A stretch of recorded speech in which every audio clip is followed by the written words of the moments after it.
Channel medical and nurses सब। आज की क्लास में हम बात करने वाले हैं एनएचएम स्टाफ नर्स के क्वेश्चन पेपर की कि आपको पेपर किस तरीके से आता है। तो यहाँ पर जो भी लोग क्लास में नए हैं प्लीज़ क्लास को और चैनल को सब्सक्राइब करके रखें, जिससे आपको कोई सा भी एग्ज़ाम होता है तो आपके लिए हर एक क्वेश्चन पेपर के साथ साथ आपकी क्लासेस भी आप ज्वाइन कर सकें, कोई भी क्वेश्चन पेपर या फिर कोई भी क्लासेस आपकी मिस ना हो पाए। तो यहाँ पर फर्स्ट क्वेश्चन है आपका, तो जिन भी लोगों का अलग अलग जगह एनएचएम का पेपर होते जा रहा हो तो आप लोग प्लीज़ इस क्लास को या फिर इसके अलावा जो भी क्लासेस ली जाती हैं सभी को देखिए। अब हम बात करते हैं कि यदि अब अपकमिंग टाइम में कहाँ कहाँ आपका एग्ज़ाम होने वाला है। तो आज एमपी में एग्ज़ाम कंडक्ट हो चुका है, बट कुछ जो चैनल्स पर या फिर ये झूठी अफवाह है सही, क्योंकि अभी इसको हम कंफर्म नहीं कर सकते जब तक कोई ऑफिशियल अनाउंसमेंट नहीं हो जाती है। ये कहा जा रहा है कि आपका पेपर लीक होने के कारण कैंसिल हो गया है कुछ और, बट अभी तक वेबसाइट पर कोई भी नोटिफिकेशन नहीं आया है। जैसे ही आता है तो आपको बताया जाएगा कि सही में आपका पेपर कैंसिल हुआ है, लीक हुआ है कि क्या हुआ है। तो वो सब चीज़ें आपको ऑफिशियल नोटिफिकेशन के बाद ही पता चलेगी। तो आज की क्लास में आपका जिनका भी अपकमिंग टाइम में NHM CHO, NHM staff nurse या फिर सिस्टर ट्यूटर के लिए कोई से भी तरीके का एग्ज़ाम होता है तो आप लोग इस क्लास को एक बार ज़रूर देखिए। आपको ये क्वेश्चन बहुत ही ज़्यादा हेल्पफुल रहेंगे, क्योंकि यहाँ पर मोस्ट इम्पॉर्टेंट थिंग आपके 8 नर्सिंग के ऐसे सब्जेक्ट जो आपको हर एक एग्ज़ाम में आ रहे हैं वो आपके क्वेश्चन है जो कवर होंगे। फर्स्ट क्वेश्चन था यहाँ पर आपका, which of the following is the presenting diameter in brow presentation. Brow presentation में प्रेजेंटिंग डायमीटर कौन सा है? ऑप्शन में है यहाँ पर सब occipito bregmatic, occipito frontal, occipito mental, mento vertical. तो अब यहाँ पर बात करते हैं प्रेजेंटेशन की। तो वर्टिक्स पोजीशन से फेलिक प्रेजेंटेशन और सेफेलिक्स और वर्टिक्स प्रेजेंटेशन क्या है? सबसे कॉमन और आइडल माना जाता है वेजाइनल डिलीवरी के लिए, जिसमें क्या होता है कि जो हेड है सबसे पहले इंगेज्ड होगा। लेकिन जब ये जो ब्रो प्रेजेंटेशन की बात हो रही है, कुछ एबनॉर्मल पोजीशन जिसको हम कहेंगे वो कॉमन, जो कि एक एबनॉर्मलिटीज है प्रेजेंटेशन की, जिसमें क्या होगा सबसे पहले ब्रो एरिया क्या होगा? ब्रो मतलब पहले जनरली चिन है जो बाहर की तरफ रहेगा, चिन टक टुवर्ड द चेस्ट। लेकिन ब्रो प्रेजेंटेशन में ऐसा नहीं होता है। पीटल का जो प्रेजेंटिंग पार्ट है चिन ना होकर क्या होगा? ब्रो रहेगा, जिसको हम ब्रो प्रेजेंटेशन कह रहे हैं। तब यहाँ पर जो प्रेजेंटिंग डायमीटर होगा वो होगा ऑक्सीपिटोमेंटल डायमीटर। क्या होगा? Occipitomental diameter. Next one is what is the bleeding pattern in placenta previa. Placenta previa में ब्लीडिंग पैटर्न क्या होगा? Painless dark red bleeding, painful bright red bleeding, painless dark red bleeding या फिर painless bright red bleeding. तो placenta previa क्या है? Placenta previa जो कि मोस्ट कॉमन कॉज होता है किसके लिए? एंटीपार्टम हेमरेज के लिए। किसके लिए? एंटीपार्टम हेमरेज का यदि मोस्ट कॉमन कॉज पूछे तो क्या है? Placenta previa. टाइम के पहले ही प्लेसेंटा का डिटैच होना स्टार्ट होना। अब यहाँ पर इसका जो एक क्लासिकल साइन होता है जो प्लेसेंटा प्रीविया को एब्रप्टो प्लेसेंटा से या फिर अदर प्लेसेंटा की जो एबनॉर्मलिटीज है उससे अलग करता है, वो होता है पेनलेस रेड वेजाइनल ब्लीडिंग। जो कि ब्लीडिंग होती है वो कैसी होती है? रेड ब्लीडिंग होगी, painless bright red vaginal bleeding. Next one is the which of the following is the largest diameter of pelvic brim. Pelvic brim के जो डायमीटर होते हैं, पेल्विक ब्रिम का जो डायमीटर होते हैं उनमें से जो डायमीटर सबसे लार्जेस्ट है वो कौन सा है? ऑप्शन में है यहाँ पर anatomical conjugate, obstetrical conjugate, oblique diameter या फिर ट्रांसवर्स डायमीटर। तो यहाँ पर ये जो पेल्विक ब्रिम के डायमीटर होते हैं ये 3 होते हैं, anterior, posterior, transverse and oblique. तो यहाँ पर जो सबसे लार्जेस्ट डायमीटर की बात हो रही है वो होता है एनाटॉमिकल कॉन्जुगेट। क्या होगा? एनाटॉमिकल कॉन्जुगेट, जिसका यहाँ पर यदि हम बात करते हैं एनाटॉमिकल कॉन्जुगेट डायमीटर की तो ये कितनी होती है? Generally 11 centimetre. कितना? 11 सेंटीमीटर। और यहाँ पर ये जो आपका डायमीटर है इसको एंटीरियर पोस्टीरियर डायमीटर के नाम से भी जाना जाता है, जैसा मैंने अभी आपको 3 बताए थे, anterior posterior transverse and oblique. तो यहाँ पर जो एनाटॉमिकल कॉन्जुगेट है इसको एंटीरियर पोस्टीरियर डायमीटर भी कहा जाता है। और इसमें जो पेल्विक इनलेट होती है वो कितनी होती है, 11 सेंटीमीटर। कितनी, 11 सेंटीमीटर। पेल्विक कैविटी 12 सेंटीमीटर और पेल्विक आउटलेट 13, जो कि सबसे लार्जेस्ट डायमीटर की कैटेगरी में इसको रखेगा, एनाटॉमिकल कॉन्जुगेट को, या फिर true diameter of pelvis. Next one is which phase of the menstrual cycle starts on the first day of the cycle and last for 13 to 14 days ending in ovulation. तो यहाँ पर question कह रहा है आपको कि कौन सी फेज है मेंस्ट्रुअल साइकिल की जिसमें first day of the cycle and last for 13 to 14 days, जिसमें ओव्यूलेशन तक एंड होता है, वो कौन सी फेज है, मेंस्ट्रुअल, फॉलिकुलर, ओव्यूलेशन या फिर ल्यूटियल फेज। तो यहाँ पर इस सब शिफ्ट के पेपर में आया है, 18, 19, 20 को जितने भी पेपर हुए उन सभी में आया है। किसी में मेंस्ट्रुअल फेज पूछी गई, किसी में ओव्यूलेशन, किसी में ल्यूटियल फेज। तो 13 से 14 दिन तक रहेगा जब तक ओव्यूलेशन एंड ना हो जाए, तो कहलाती है कौन सी phase, follicular phase. Next one is normal position of the uterus. तो सबको पता है नॉर्मल पोजीशन होती है anteversion and anteflexion. कौन सी, anteversion and anteflexion. Next one absence of both the sacral alae in the pelvis is called. तो sacral alae दोनों क्या हो, एब्सेंट हो, इसके लिए क्या कहा जाएगा, Robert pelvis, rachitic pelvis, Naegele's pelvis या फिर स्कोलियोटिक पेल्विस। ये क्वेश्चन एग्जाम में आता है जनरली, आपको एग्जाम में नेगल्स पेल्विस अभी तक पूछा गया है, तो यहाँ पर ये भी आपको आ सकता है। तो जो पेल्विस में सैक्रल अलाई ही एब्सेंट हो तब इसको क्या कहेंगे हम, रॉबर्ट पेल्विस। नेगल्स पेल्विस में 1 सैक्रल अलाई एब्सेंट रहेगा। नेगल्स पेल्विस पूछे एक सैक्रल अलाई एब्सेंट होगा, लेकिन रॉबर्ट पेल्विस में दोनों सैक्रल अलाई एब्सेंट रहेंगे। क्लियर है।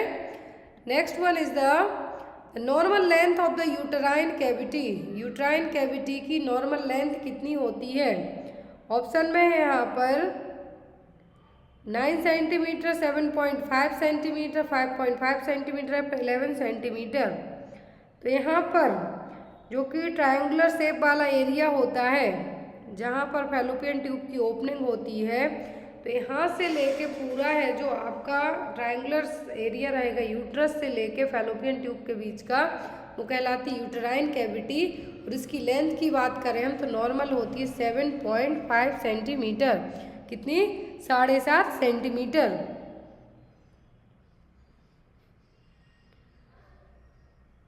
नेक्स्ट वन इज द, और ये डिपेंड करती है पैराइटी पर, ये भी बता दें, लेकिन ओनली नॉर्मल लेंथ पूछते हैं तो होती है 7.5 centimetre. Next one is the recurrent miscarriage के रूप में परिभाषित किया जाता है। रिकरेंट मिसकैरेज मतलब बार बार मिसकैरेज होना, किसके लिए यहाँ पर है जो इंक्लूड किया जाएगा, आखिरी माहवारी से 22 सप्ताह बाद लगातार 3 गर्भपात, मतलब लास्ट मेंस्ट्रुअल पीरियड से लेके 22 वीक्स तक का जो जेस्टेशनल पीरियड रहा है उसमें 3 बार क्या होना, अबॉर्शन होना या फिर मिसकैरेज होना। फिर है 22 सप्ताह बाद लगातार 2 बार गर्भपात होना, या फिर आखिरी माहवारी से 20 सप्ताह पहले लगातार 3 गर्भपात होना। इसका मतलब होता है रिकरेंट मिसकैरेज। क्या है, रिकरेंट मिसकैरेज। तो रिकरेंट मिसकैरेज का, या फिर जिसको हम रिपीटेड मिसकैरेज कहेंगे, जिसमें 3 या फिर 3 से ज़्यादा, क्या है, 3 या फिर 3 से ज़्यादा बार क्या हो जाए, मिसकैरेज हो जाए 20 वीक की प्रेगनेंसी के अंदर ही, तो क्या कहलाएगा, रिकरेंट मिसकैरेज। रिकरेंट मिसकैरेज के बहुत सारे कारण होते हैं, लेकिन जो मेन रीज़न होता है वो यहाँ पर जनरली या तो एम्ब्रियोनिक रीज़न हो सकता है या फिर कुछ जेनेटिक रीज़न हो सकता है जिसके कारण प्रेगनेंसी कंटिन्यू नहीं हो पाती है। नेक्स्ट वन है कम्युनिटी हेल्थ नर्सिंग का first question, incidence is defined as the. तो इंसिडेंस का मतलब क्या है, number of new cases occurring during a specified period, number of old cases present, number of death case existing in a given population at a given time, फिर number of birth cases existing in a given period. तो यहाँ पर है crude birth rate, दूसरी है crude death rate. फिर है यहाँ पर number of old cases, old plus new होते तो हम प्रिवलेंस कहते, लेकिन ओनली इंसिडेंस कहा है तो इंसिडेंस का मतलब होता है ओनली न्यू केसेस, कोई एक डिफाइंड पॉपुलेशन में एक टाइम पीरियड पे नए केसेस का होना। नेक्स्ट है यहाँ पर आपका the collection and analysis of data related to the needs and characteristics of head start eligible children and families in the grantee service area, that is geographical area it's called as। तो ये सब क्या कहलाएगा, यदि आपने जो कि पूरा डेटा कलेक्ट किया है चिल्ड्रंस का, उनकी फैमिली का, पूरे सर्विस एरिया फिर जियोग्राफिकल एरिया किसी कम्युनिटी गांव में जाके, वो क्या है psychological status assessment, clinical assessment, health indicator है कि कम्युनिटी असेसमेंट है। तो ये कहलाएगा आपका क्या कम्युनिटी असेसमेंट। जब आप नर्सिंग में जब आपकी पोस्टिंग कम्युनिटी पोस्टिंग पे आप जाते हैं, गांव-गांव जाते हैं, तो वहाँ जाके आप किसी पर्टिकुलर एरिया से डेटा कलेक्ट करते हैं, वो किसके लिए, कम्युनिटी असेसमेंट के लिए। Next one is the number of death over a given period divided by the person years lived by the population over that period is expressed as the number of death per 1000 population is called as। तो ये question हमने I think 2 दिन पहले की class में discuss किया हुआ था कि ये क्या है, कहलाएगा आपका क्रूड डेथ रेट। क्या है, क्रूड डेथ रेट। यदि यहाँ पर नंबर ऑफ लाइफ या फिर जन्म लेने वाले 1000 पॉपुलेशन को लेके इंडिकेट करते था, हम इसको कहते क्रूड बर्थ रेट। लेकिन यहाँ पर डेथ की बात हो रही है कि number of death over a given period, जिसको डिवाइड किया गया पर्सन ईयर में, जो कि एक पॉपुलेशन एक कंटिन्यू एक जगह पर रहती है, उसको लेके वो क्या है, डेथ है, ये crude death rate. Next one is female sterilization is done to. Female sterilization किस केस में किया जाएगा, block the fallopian tube, block the ovaries, block the follicles या block the ovum. Female sterilization done किया जाएगा किसके लिए, ब्लॉक द फैलोपियन ट्यूब के लिए। किसके लिए, फैलोपियन ट्यूब को ब्लॉक करने के लिए। नेक्स्ट वन, विच मलेरियल पैरासाइट कॉज क्वार्टन मलेरिया। अब यहाँ पे देखिए क्वार्टन मलेरिया क्या है, क्वार्टन मलेरिया। क्वार्टन मलेरिया के लिए कौन सा जो फीमेल एनाफ्लीज है वो क्या है, रिस्पॉन्सिबल है। ऑप्शन में प्लाज्मोडियम बाइपेक्स, मलेरियाई, ओवेल या फिर फाल्सीपेरम। तो यहाँ पर आपका आंसर तो आपको सामने ही दिया गया है, लेकिन यहाँ पर आपको पता होना चाहिए कि जो क्वार्टन मलेरिया है क्या, या फिर क्वारंटाइन मलेरिया, जो कि मलेरिया का ही एक फॉर्म है जिसमें इंटरवल में 3 और 4 दिन के इंटरवल में आपको फीवर आएगा, और ये होता है प्लाज्मोडियम मलेरिया जो स्पीसीज है पैरासाइट की, उससे इससे प्लाज्मोडियम मलेरिया की जो स्पीसीज है उससे। क्वार्टन मलेरिया का मतलब होगा कि बुखार आना फिर 2-3 दिन में चले जाना।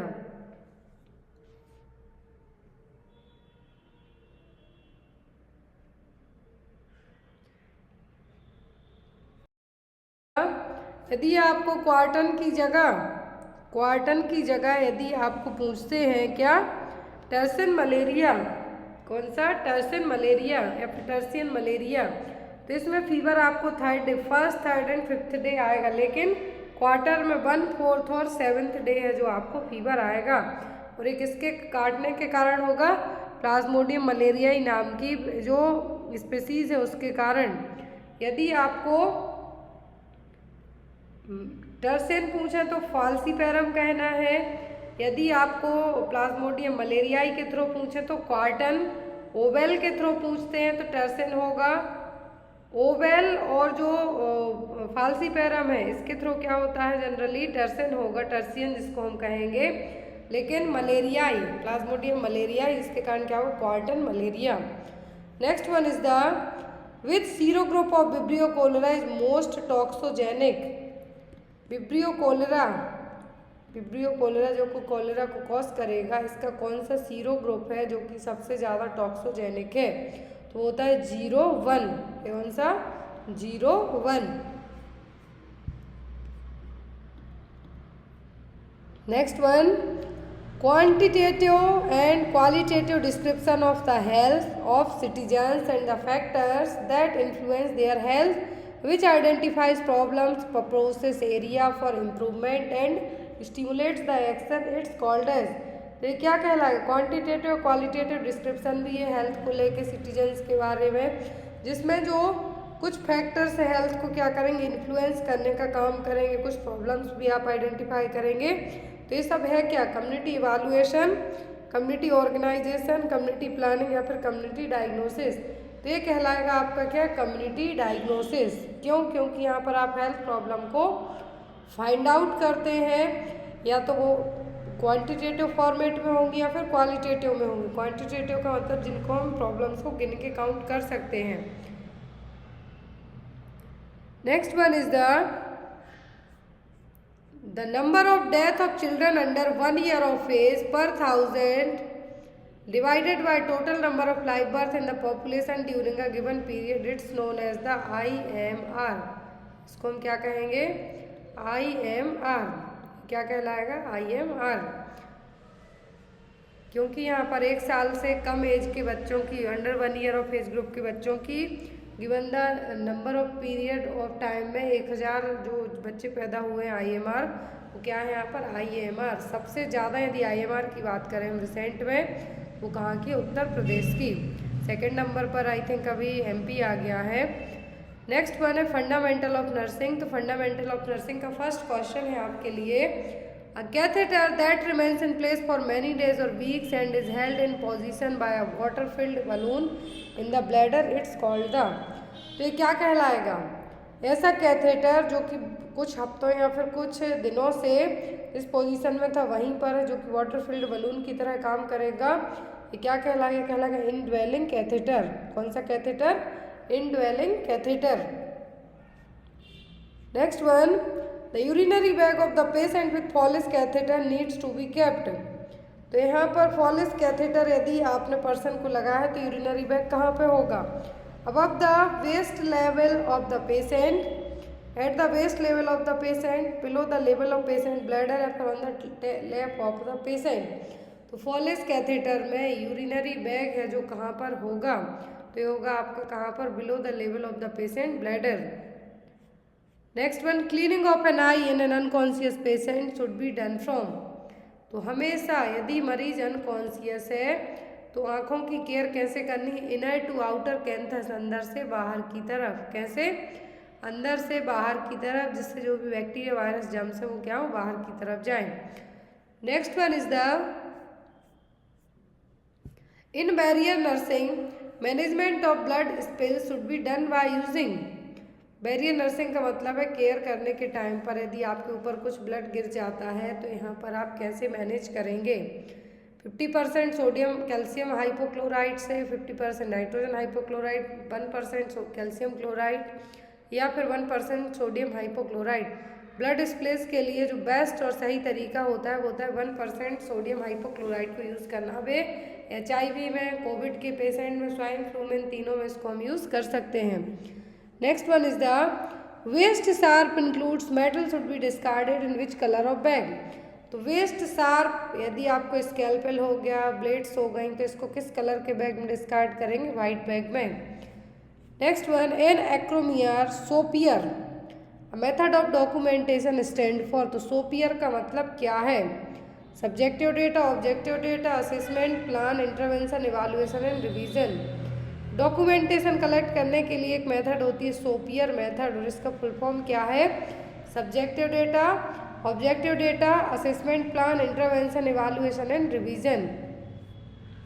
Next one, administration of drug through the skin, it's called as. तो यदि ड्रग्स को स्किन के थ्रू एडमिनिस्टर करते हैं हम तो ये क्या है, इंट्राडर्मल, इंट्राओसियस, ट्रांसडर्मल या फिर सबलिंगुअल। तो स्किन के थ्रू यदि हमने एडमिनिस्टर किया तो क्या, transdermal. Next one, disinfectants are antimicrobials for.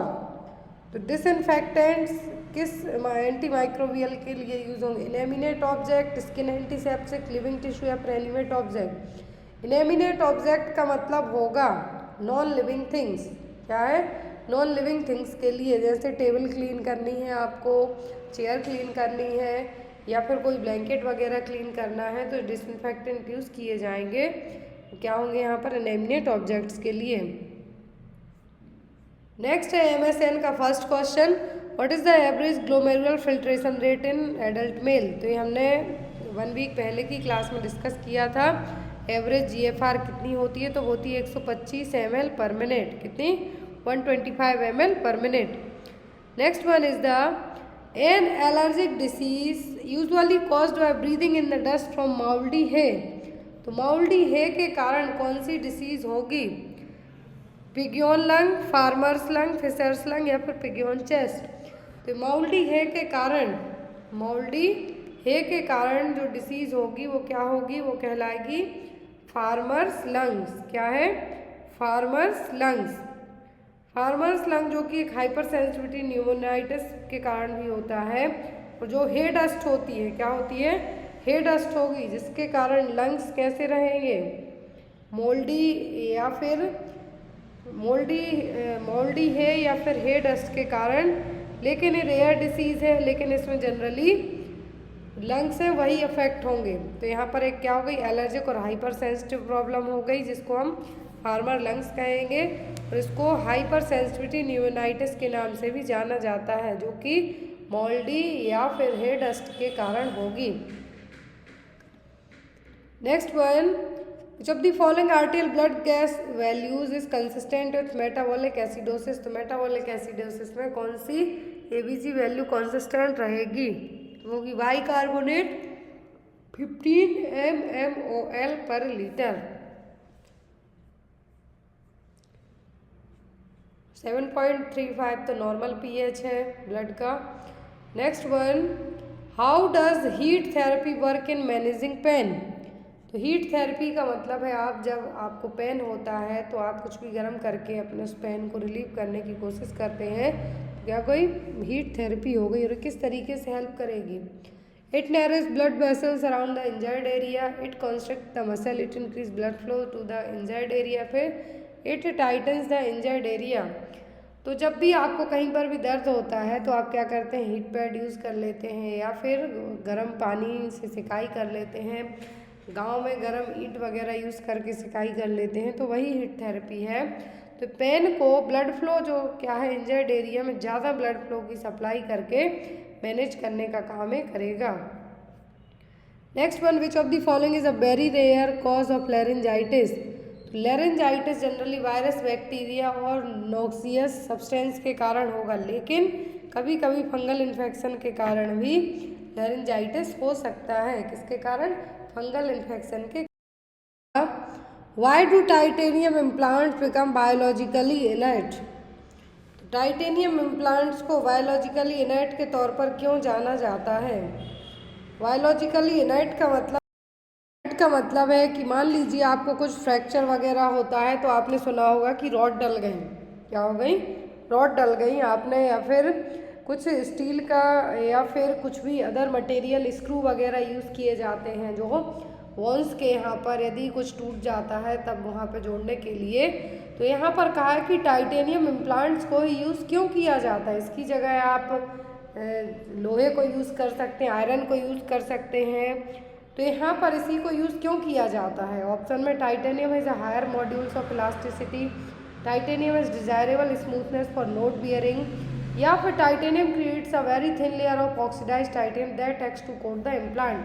तो यहाँ पर इसका मेन रीज़न नहीं है प्लास्टिक को इम्प्लांट कर सकते हैं आप, लेकिन इसका मेन रीज़न ये होता है कि जो बायोलॉजिकली इनर्ट किया जा रहा है ऐसा मटेरियल यूज़ किया जाता है कि जो ह्यूमन बॉडी में बहुत सारे फ्लूइड होते हैं, बहुत सारे टिश्यूज़ होते हैं, उनके साथ ज़्यादा इंट्रैक्शन ना कर सके, मिनिमल इंट्रैक्शन कर सके। इसी के लिए स्टेनलेस स्टील यूज़ किया जाता है, टाइटेनियम यूज़ किया जाता है, जिकॉर्निया यूज़ किया जाता है, या फिर पॉलीएथिलीन यूज़ किया जाता है, जो कि यहाँ पर हाई मॉलिक्यूलर वेट का पॉलीएथिलीन है जो यूज़ होगा।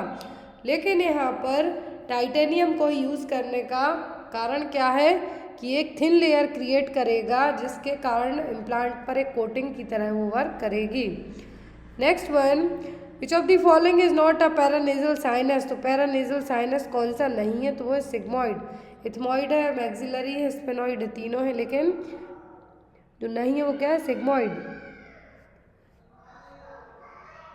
Next one is the which of the following is not a type of croup, croup का कौन सा टाइप नहीं है, viral croup, croup with stridor, bacterial croup या फिर स्पाज्मोडिक क्राउप। क्राउप का जो फॉर्म यहाँ पर नहीं है वो क्या है, क्राउप को हम एक तरीके से लैरिंगो ट्रैकियो ब्रोंकाइटिस भी कह सकते हैं, जिसमें आपकी जो खांसी आती है वो कुत्ते के खांसने जैसी रहेगी, बार्किंग कफ रहेगा, ब्रीदिंग ब्लॉक रहेगी, और जो अपर रेस्पिरेटरी ट्रैक्ट का इन्फेक्शन है, और जनरली ये वायरल के थ्रू होगा, स्ट्रॉइडर होगा, आपको स्पाज्म रहेगा, लेकिन बैक्टीरियल क्राउप नहीं होता है। Next one is health education. Health education का फर्स्ट क्वेश्चन है आपको, which of the following is the causative organism of lymphatic filariasis. Lymphatic filariasis का पॉजिटिव एजेंट होता है बूस्टेरिया बैंक्रॉफ्टी। क्या है, wuchereria bancrofti. Next one is the which is an infection caused to human that can be transmitted through the milk. तो मिल्क के थ्रू जो ट्रांसमिट इन्फेक्शन हो सकता है वो ब्रूसेलोसिस। क्या है, ब्रूसेलोसिस। ज़ूनोटिक इन्फेक्शन है, यदि आपने अनपास्चराइज्ड डेयरी प्रोडक्ट यूज़ किए, दूध यूज़ किया या फिर पनीर यूज़ किया, तो उसके थ्रू आपको ट्रांसमिट होगा क्या, ब्रूसेलोसिस, या फिर इसको मेडिटेरेनियन फीवर के नाम से भी जाना जाता है। किसके नाम से, मेडिटेरेनियन फीवर के नाम से, और जो कि ब्रूसेला नाम के बैक्टीरिया से होगा, एक ज़ूनोटिक इन्फेक्शन है, इसको हम ब्रूसेलोसिस कहेंगे। और जो यहाँ पे कहा है कि ट्रांसमिटेड थ्रू द मिल्क, तो जो अनपास्चराइज्ड मिल्क होगा, मिल्क प्रोडक्ट होगा, उसके कारण आपको होगा। Next one, in which year was the expanded programme on immunisation initiated in India. तो एक्सपेंडेड प्रोग्राम है इम्यूनाइजेशन का कब स्टार्ट किया गया था, ऑप्शन में है 1985, 1968, 1995, 1978। तो जो यहाँ पे प्रोग्राम है एक्सपेंडेड प्रोग्राम ऑन इम्यूनाइजेशन, तो स्टार्ट किया गया था कब, 1978 में। कब किया गया था, 1978 में। लेकिन यूनिवर्सल इम्यूनाइजेशन प्रोग्राम आपको पूछते हैं, क्या है, यूनिवर्सल इम्यूनाइजेशन प्रोग्राम, यदि आपको एग्जाम में आ सकता है और ये आया भी हुआ है आपको, तो यहाँ पर आपको क्या बताना है, तो यूनिवर्सल इम्यूनाइजेशन प्रोग्राम आया था कब, 1978 में, यूनिवर्सल इम्यूनाइजेशन 1985 में आया था। इसी को जो एक्सपेंडेड प्रोग्राम इम्यूनाइजेशन का, इसी को बाद में जो नया नाम दिया गया था, रीनेम किया गया था इसका, वो क्या था, यूनिवर्सल इम्यूनाइजेशन प्रोग्राम। लेकिन पहले इसको EPI के नाम से जाना जाता था। यदि यूनिवर्सल प्रोग्राम पूछे तो 1985, एक्सपेंडेड पूछे तो 1978। इसी का नाम बदल के बाद में रीनेम कर दिया गया था universal immunization programme. Next one is the all of the following are laws of learning except the. तो लर्निंग के सभी नियम है किसी एक को छोड़कर, law of effect, law of प्रोक्रेटिनिज्म, law of readiness, law of exercise. तो लॉ है जो सभी लर्निंग के, लॉ ऑफ प्रोक्रेटिनाइजेशन है जो इसका लॉ का नियम नहीं है, लर्निंग में नियम कोई भी नहीं है। प्रोक्रेस्टिनेशन का मतलब होगा कि कोई भी आप काम करते हैं तो उसको डिले करते जाओ, लेकिन लर्निंग के नियम में आपका नहीं है। आपको जो सीखना है अभी सीखिए, तुरंत सीखिए। लेकिन ये क्या है, कोई भी टास्क है आप इसको बार बार पोस्टपोन करते हैं, डिले करते हैं, तो ये लर्निंग का कोई भी रूल या फिर कोई भी लॉ नहीं है। Next one is the expanded programme on immunisation was launched in 1918। तो सबसे पहले जो EPI प्रोग्राम है, क्या है, EPI प्रोग्राम है, ये कहाँ पर लॉन्च किया गया था, यूरोप में, अमेरिका में, इंडिया में कि पाकिस्तान में। अभी देखिए आपको कितना घुमाने वाला, एक ही क्वेश्चन से दो क्वेश्चन आ गए कि 1978 में इसको लाया गया। यदि अब जिन भी लोगों ने इस पेपर को थोड़ा नीचे स्क्रॉल करके पढ़ लिया होगा, यदि उनको थर्ड क्वेश्चन का आंसर भी पता नहीं होगा, तब भी वो यहाँ पर ये देखिए फिफ्थ क्वेश्चन में आंसर साफ लिखा है कि EPI प्रोग्राम लॉन्च हुआ था 1978 में। लेकिन कहाँ हुआ था सबसे पहले लॉन्च, पाकिस्तान में। कहाँ पर, पाकिस्तान में। इसके तहत जो डिसीज़ है जो इंक्लूड की गई थी वो थी childhood tuberculosis, poliomyelitis, diphtheria, pertussis, tetanus and measles. Next one is the first step in the process of purification of water at large scale. Large scale पर वाटर को प्यूरिफाई करने की जो फर्स्ट स्टेज है वो कौन सी है? ऑप्शन में है यहाँ पर स्क्रीनिंग, स्टोरेज, बॉइलिंग की डिसइंफेक्शन। तो वाटर को यदि फर्स्ट स्टेज पर ही क्या किया जाए ना, फर्स्ट स्टेप पूछते हैं तो वो है स्टोर। जब पानी को आप स्टोर करेंगे तभी आप पानी को क्या कर सकते हैं? प्यूरिफाई कर सकते हैं लार्ज स्केल पर। Next one, which of the following is not a criteria for food hygiene rating scheme. तो फूड का स्टोरेज, प्रिपरेशन और हैंडलिंग किस तरीके की है, ये यहाँ पर क्राइटेरिया होंगे फूड हाइजीन के लिए, लेकिन क्वालिटी ऑफ फूड क्या है वो यहाँ पर आपकी रेटिंग स्कीम में नहीं आएगा। Next one, what is the composition of pentavalent. तो पेंटावेलेंट में 5 वैक्सीन होती है। पेंटा का मतलब होता है 5 vaccine. DTP, hepatitis B, haemophilus influenza type B, HIV क्या है? Haemophilus influenza type B pentavalent vaccine का हिस्सा है, जो कि 6, 10 एंड 14 वीक्स में बेबी को दिया जाता है। नेक्स्ट वन है basic anatomy physiology. First question है the proximal articulation of metatarsal bone is called known as. तो जिन भी लोगों ने एनाटॉमी की क्लास ज्वाइन की थी उसमें से आपको 3 क्वेश्चन आए थे C1 पेपर में, 8 में से 3 क्वेश्चन एक ही क्लास से। क्वेश्चन है the proximal articulation of metatarsal bone क्या कहलाएगा? Tarso metatarsal joint. क्या है? Tarso metatarsal joint. Next one, which of the following secrete the cerebrospinal fluid. तो CSF फ्लूइड का सीक्रेशन कौन करता है? Choroid plexus. कौन करेगा?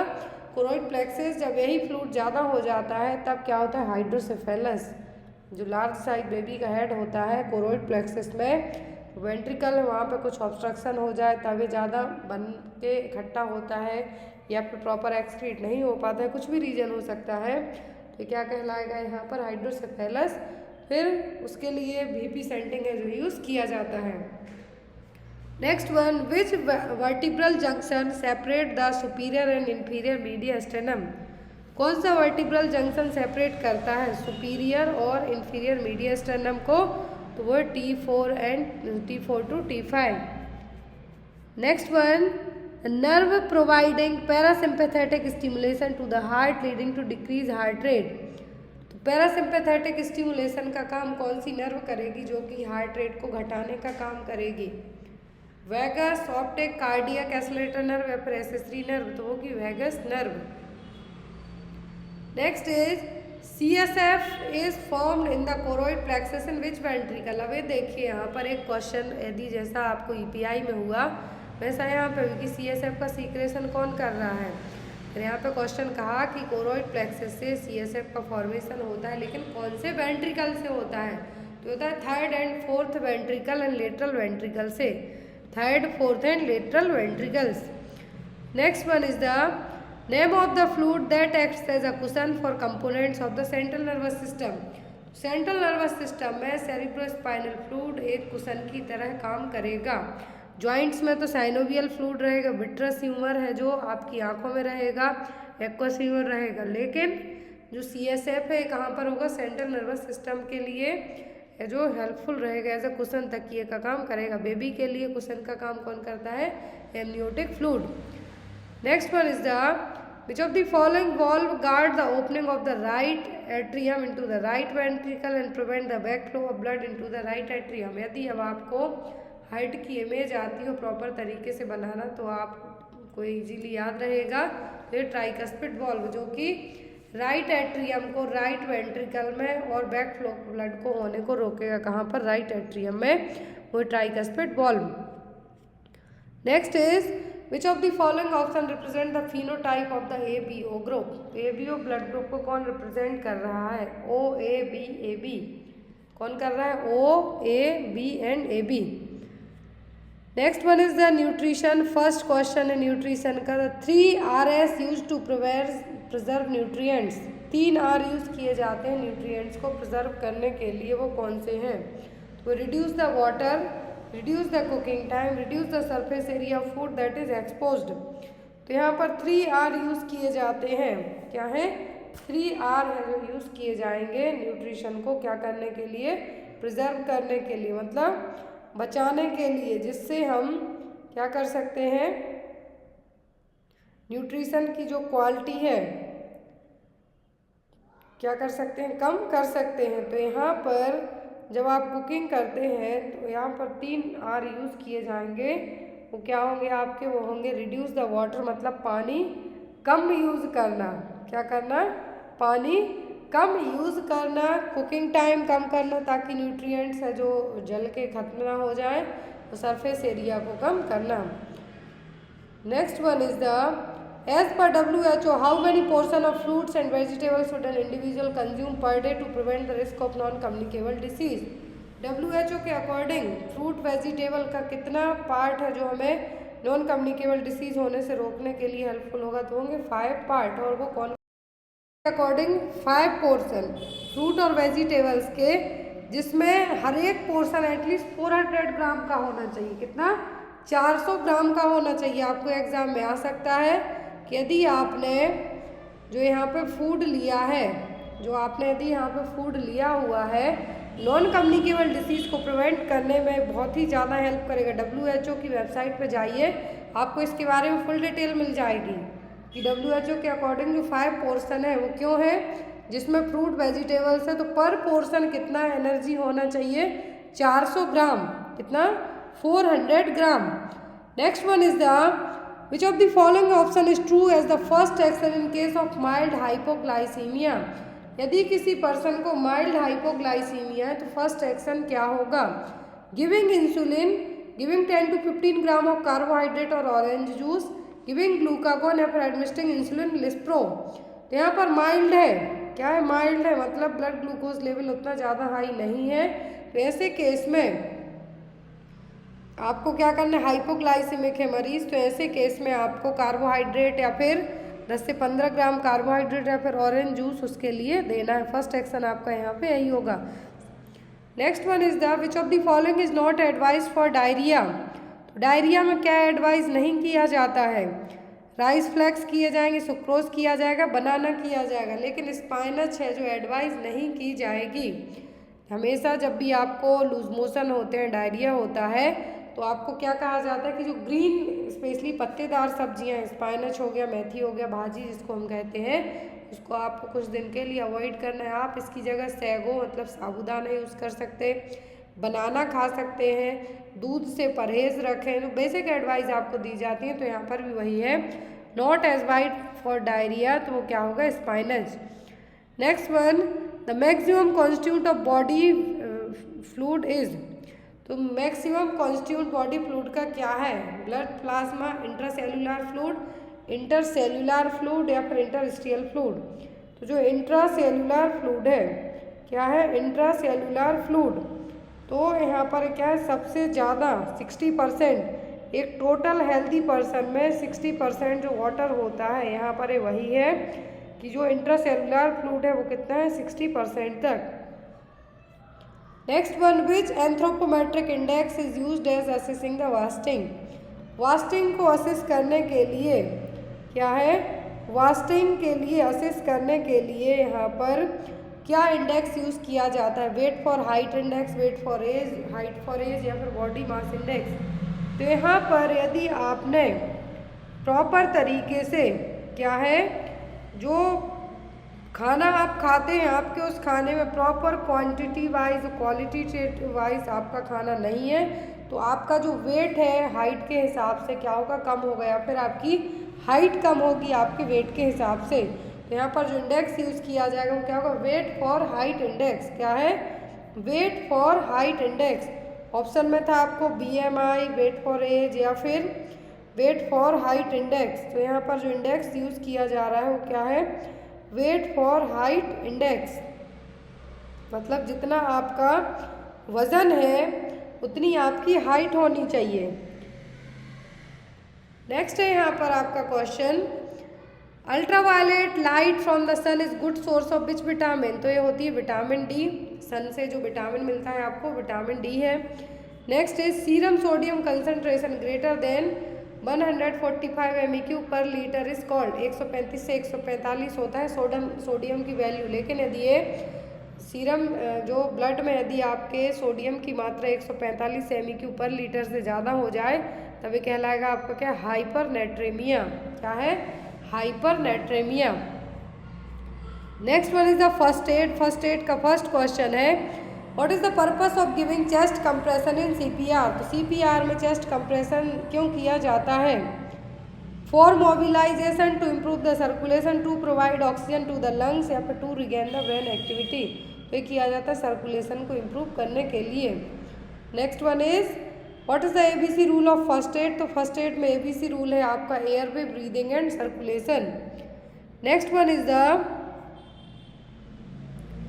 which of the following is a loose fitting elasticated bandage usually used as a liner under plaster of Paris।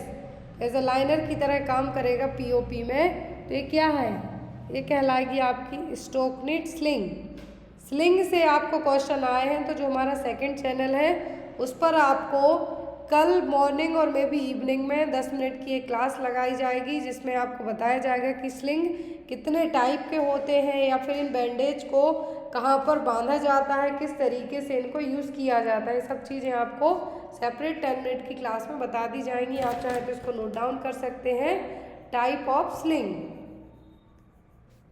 तो यहाँ पर जो स्लिंग आपका POP के नीचे लगाया जाता है एट द बैंडेज के तौर पर, वो क्या होता है, stockinette sling.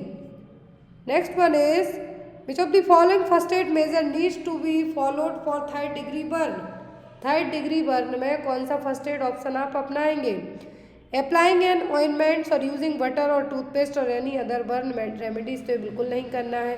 Removing burn clothing stuck to the skin, covering the burn with an adhesive bandage, या फिर elevating the burn area of the patients heart level. Heart level से आपको जो बर्न एरिया है क्या करना है, एलिवेट करके रखना है। ये आपका 3rd डिग्री बर्न में फर्स्ट एड मेजर के तौर पे काम करेगा। Next is, what is the first aid measure for eye poisoning. यदि किसी की आंख में कुछ चला जाता है, मान लीजिए कोई केमिकल ही चला गया, कुछ जहर चला गया, कुछ भी स्प्रे चला गया, तो आप फर्स्ट एड के तौर पे क्या अपनाएंगे? हिट छिड़क रहे हैं, आपने छिड़कते छिड़कते अपने आंखों पे ही स्प्रे कर लिया, तो क्या करेंगे? Irrigate the I with water for 15 to 20 minute, avoid blinking, do not remove contact lenses, या फिर अप्लाई आई ड्रॉप्स। जब भी आपकी आंखों में कोई केमिकल जाए या फिर केमिकल कोई कुछ भी इस तरीके से हो, आपकी आंखों में पॉइजन जाए, हिट का स्प्रे चला जाए, कुछ भी जाए, तो आपकी फर्स्ट प्रायोरिटी होती है आँखों को जो रनिंग वाटर है उसके नीचे 15 से 20 मिनट तक कंटिन्यूसली वॉश करते रहना है, इरिगेट करना है, बंद करके नहीं, पूरा ऐसा दोनों हाथ से खींच के, ताकि जो केमिकल गया है वो बाहर निकले। Next one, in which type of burn are the epidermis and the entire dermis destroyed. Epidermis और पूरी एंटायर डर्मिस डिस्ट्रॉयड होगी 3rd डिग्री बर्न में। किसमें? 3rd डिग्री बर्न में। Next one, which of the following is the first aid measure for haemorrhage. तो haemorrhage यदि bleeding होती है तो आप सबसे पहले क्या करते हैं? Direct pressure over the wound, direct pressure लगाना है वुंड एरिया पर। Next one is, which of the following bandage is also known as cravat bandage. Cravat bandage कौन सी बैंडेज है? ऑप्शन में है कंप्रेशन ट्यूब, ट्रायंगुलर, या फिर रोलर बैंडेज। तो ये triangular bandage. Next one is the paediatric और चाइल्ड हेल्थ नर्सिंग। तो फर्स्ट क्वेश्चन था यहाँ पर, विच of the following is not a symptom of measles. तो मीजल्स के 3 टायर सिम्टम में से कंजक्टिवाइटिस होता है, कोरिएजा होगा, हाई फीवर होगा। वर्निक सिजोसा नहीं है। जो वर्निक सिजोसा तो वो है जो बेबी की पूरी बॉडी पे चीज़ी सब्सटेंस लगा हुआ होता है, वो कहलाएगा वर्निक सिजोसा। Next one is the school age child belongs to which of the following psychosocial stage of Erikson. Erik Erikson की जो साइकोसोशल स्टेज होती है उसके अकॉर्डिंग स्कूल एज चिल्ड्रन में कौन सी चीज़ देखने को मिलेगी? इंडस्ट्री वर्सेस इंफीरियोरिटी, या फिर trust versus mistrust, initiative versus guilt, या फिर autonomy versus same and doubt.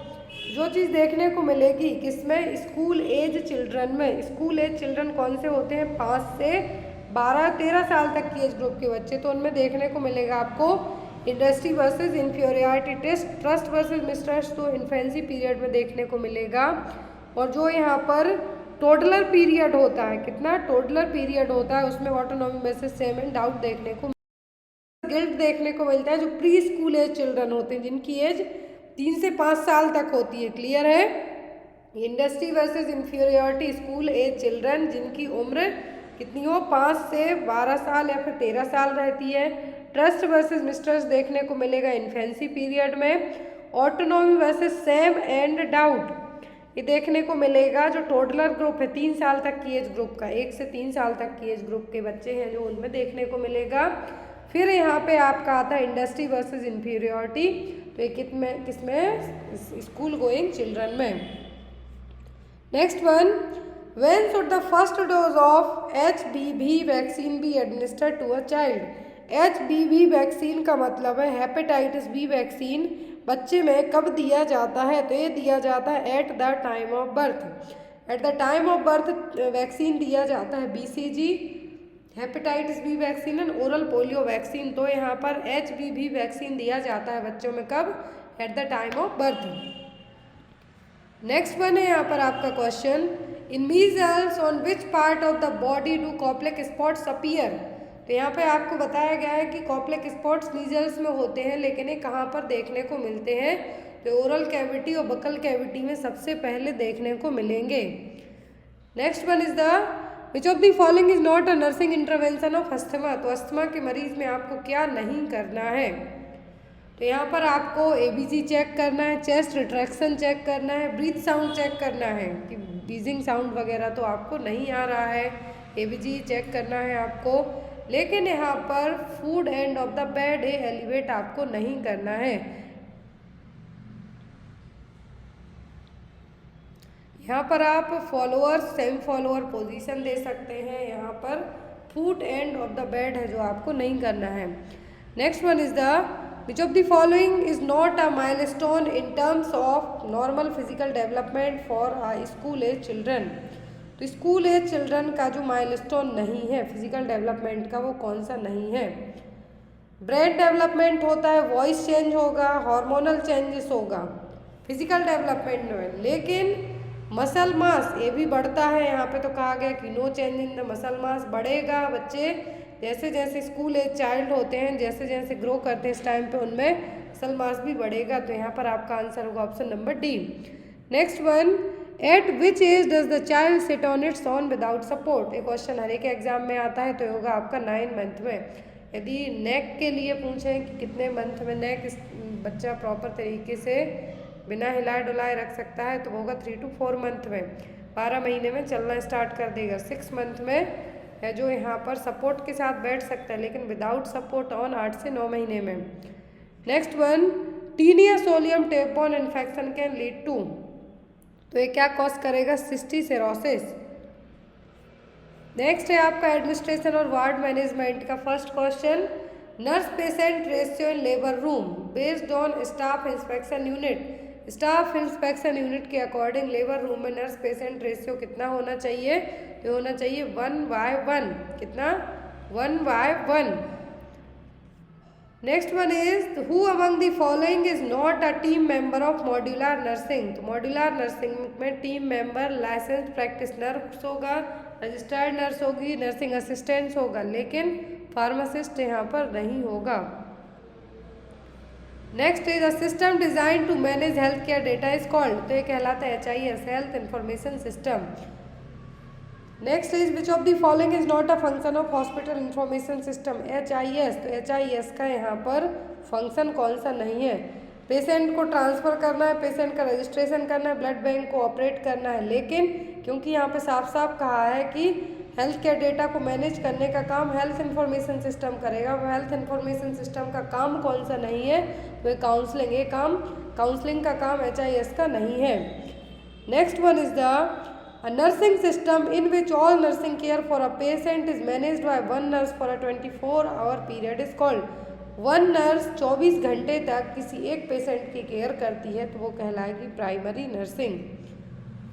Next is which of the following is a characteristic of centralized purchase in material management. तो यहाँ पर एक कैरेक्टर क्या है, यदि आपने कुछ मटेरियल परचेस किया है तो उसका बार्गेनिंग की जाती है, हमेशा नेगोशिएशन बार्गेनिंग की जाती है, पेपर वर्क किया जाता है ताकि कोई फर्जीवाड़ा ना हो, कॉस्ट परचेसिंग को भी बढ़ाया जाता है ताकि आपको डुप्लीकेट आइटम ना मिले। तो यहाँ पर जो कैरेक्टर है सेंट्रलाइज्ड परचेस का मटेरियल मैनेजमेंट में, तो क्या अवॉइडिंग डुप्लीकेट परचेस, हमें हमेशा कोई गलत चीज़ परचेस ना हो जाए उसके लिए अवॉइड करना है। यहाँ पर कॉस्ट परचेसिंग में कॉस्ट को बढ़ाना नहीं, इवन हमें क्या करना है, डिक्रीज करने का काम करना है। पेपर वर्क कम से कम हो सके ये भी ज़रूरी है, लेकिन नाउअडेज अभी पूरा डेटा कंप्यूटर में सेव किया जाता है। Next one, IPHS Indian Public Health Standard are a set of uniform standard envisaged to improve the quality of healthcare delivery in the country. The letter P stand for, तो यहाँ पर IPHS मैंने आपको पहले ही बताया है, तो इसका P का मतलब क्या है, public, Indian public health standard. Next है सामग्री प्रबंधन का मुख्य कार्य क्या है, तो ये है आपका मटेरियल मैनेजमेंट का खरीद और भंडारण। जीके कंप्यूटर का फर्स्ट क्वेश्चन है आपका, बहुत कम उम्र से किस कथक ने सिखाना शुरू किया और नई दिल्ली में कथक केंद्र के प्रमुख थे और 1998 में कलाश्रम नामक अपना नृत्य विद्यालय खोला था, तो वो थे पंडित बिरजू महाराज। कौन थे, पंडित बिरजू महाराज। नेक्स्ट है यहाँ पर आपको कैलकुलेट करके निकाल के लाना है सरफेस एरिया। इसके बाद है आपको एक कोड लिखना है, तो इसको कैसे लिखेंगे। नेक्स्ट है यहाँ पर आपको रिलेशन निकालना है कि कौन किसका नाना लगता है कि दादा लगता है। नेक्स्ट वन है यहाँ पर आपको टीचर की एज निकालनी है। तो इस तरीके के क्वेश्चन पांचों पेपर्स में आए हैं। नेक्स्ट वन है यहाँ पर विच of the following is not one of the core element of infrastructure. तो इंफ्रास्ट्रक्चर का कोर एलिमेंट कौन सा नहीं है, तो वो है क्लाइमेट। इंफ्रास्ट्रक्चर का कोर एलिमेंट सैनिटरी सिस्टम होगा, क्लीन ड्रिंकिंग वाटर फैसिलिटीज़ होगी, एजुकेशनल सिस्टम होगा, स्कूल कॉलेज होंगे, रेलवे होगा, लेकिन क्लाइमेट इसका हिस्सा नहीं होगा इंफ्रास्ट्रक्चर का। Next one, which is an output device that process and stores the entire page before printing and is also known as page printer. It's a laser printer. क्या कहलाएगा, लेज़र प्रिंटर, जो कि output device है, जो कि क्या करेगा, पूरा आपने बिना प्रिंट करने के पहले ही पूरी चीज़ों को क्या रखेगा, सेव करके रखेगा। यहाँ पे भी आपको स्कीम निकाल के लानी है, कोई सीरीज दी हुई है आपके लिए एक। नेक्स्ट आपका कंप्यूटर का क्वेश्चन है, is a data storage device mounted on a central spindle and consists of one or more platters divided into concentric tracks and sectors. It's known as the hard disk. Next है यहाँ पर आपको MS Excel 2010 के according जो formula है उसका output निकाल के बताना है, तो क्या है 9। Next is what is the study of organism in environment, how the organism interact with each other and their environment, it's known as the ecology. ये हमने पढ़ा हुआ है। ऐसा नहीं है कि इनमें जो क्वेश्चन आए हैं आपने पढ़े नहीं, आपको क्वेश्चन पूरे टिप ऑफ टंग याद हैं, बट कुछ क्वेश्चन जो आपके जीके जीएस के हैं वो यहाँ पे इंक्लूडेड नहीं है, क्योंकि चैनल पे बहुत ही कम जीके जीएस की क्लासेस हो पाती हैं इसलिए। नेक्स्ट है which of the following is a jelly like substance present between the cell membrane and the nucleus. Jelly like substance है जो कि सेल मेम्ब्रेन और न्यूक्लियस के बीच में होता है, वो होता है साइटोप्लाज्म, जिसमें जेली का मतलब है जो आपने जेलीफिश देखी है से अम्ब्रेला शेप में रहेगी और उसके नीचे इस तरीके से आपको लगे हुए रहेंगे, तो ये क्या कहलाएगा, jellyfish. Next one, which is N internationally available freeware cross platform centralised instant messaging and voice over IP service on by Meta platform. अब ये देखिए कितना बहुत ही अच्छा प्यारा सा क्वेश्चन दिया है। मेटा प्लेटफॉर्म इसका ऑनर है। मेटा फेसबुक का नया नाम है, अभी बदला गया था। इसके थ्रू आप फ्री मैसेज, आपके पास ओनली क्या हो, इंटरनेट हो, तो आप फ्री में, फ्रीवेयर है, क्रॉस प्लेटफॉर्म है, इंटरनेशनली भी आप अपने मैसेज भेज सकते हैं, वॉइस मैसेज भेज सकते हैं, तो क्या है, व्हाट्सएप। नेक्स्ट पे यहाँ पर कि कितना पानी कितने समय में भर दिया जाएगा। Next, Bal Gangadhar Tilak launch the Indian home rule league in April 1916 at which place, तो इन्होंने बेलगांव में। Last, mechanical device that make up the computer is also known as, तो ये हार्डवेयर। तो ये था एनएचएम स्टाफ नर्स का पेपर। आई होप आपको पेपर अच्छा लगा हो। आपको कोई डाउट हो तो कमेंट बॉक्स में कमेंट करना। और आज जिनका पेपर हुआ है 7 फरवरी को, आई होप आपका पेपर अच्छा गया हो। और यदि कोई भी न्यूज़ आती है जो या तो अफवाहें उड़ रही हैं या फिर कुछ, जब तक आपको ऑफिशियल वेबसाइट पर पूरा कंफर्म ना हो तब तक आप उस चीज़ पे बिलीव मत कीजिए। Thank you for watching us.